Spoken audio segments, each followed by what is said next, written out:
Okay, soo dhawaada akhyaarta. Ayadan waxaan sharaxaynay daatada markaa haysid sida maaragtay anagoo isticmaalin toolal badan waxyaalaha aan tusay. Waxyaala badan wax lagu filter gareeyo, wax lagu soo saarto oo daatada lagu qaada dhigo. Okay, maanta waxaan tusayaa laba function oo aad u ah isticmaal fiican u leh oo waxyaala badan fududeynaya. Haddaan for example tusaale ka soo qaadano, qofka xafiis kugu yimid wuxuu kugu yiri waxa u baahanahay lambarka ugu weyn lacageed ee hayno ilaa lambarka ugu yar band valuada aan haysano.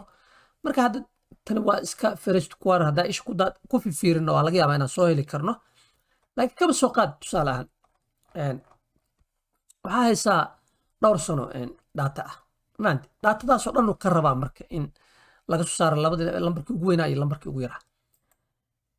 taasaa marka maanta idin tusaya waxaa jira laba function oo isticmaali kartid oo kuu soo saaraya labadaas lambar taageed garaynaya. marka tan miinkii aan ka bilaabno oo soo saarta lambarka ugu yar equals waxaan leenahay miin. waxaan select garaysanaynaa marka meeshii informationka rangiga informationka ku jiray aan select garaysanaynaa. marka si aan boobsino control shift arrow down haddaan dhahno waa haysanaa inter aan leenahay. marka halkaa marka waxaa ku aragtaan wuxuu dhahay 2254 maaragtay lacagta ugu yar ee uu kambanigu u sameeyay 2254 ugu yar.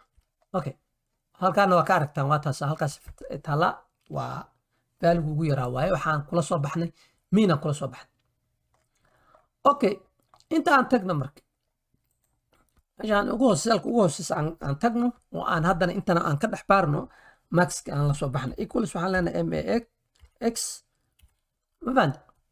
marka tan aan dooranaynaa ilaa iyo meesha ugu sarreysa oo maaragtay lambaradu ku jiraan inter aan leenahay. wuxuu noo soo saaray wuxuu yiri waxaa weeye lambarka ugu weyn waa 19920 oo ah midka hadda halkaa fadhiya 19920.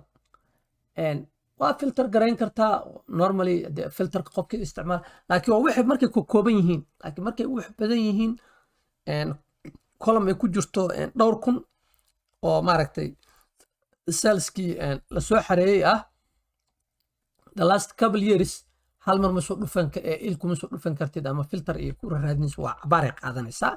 adna waxaa rabtaa wixii inaad excelkana muhiimadiisa waxa waaye inaad intaa si fiican u isticmaatid ku noqotid productive oo wixii aad quickly si fudud u samaystid. marka qofkaan ii soo galay waa siiya hadda lambarkii ugu weynaana waa siiya anoo max isticmaalaya, lambarkii ugu yaraana waa siiya anoo minka isticmaalaya.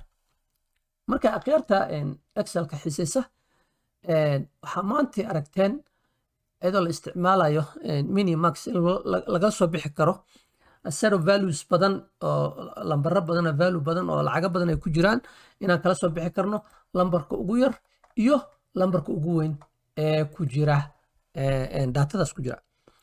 marka waxaa inoo balana markaan waqti kale helo hadduu ilaahay idmo inaan cashar kaloo xiise leh aan idin soo sameeyo. sidaas iyo nabadgelyo.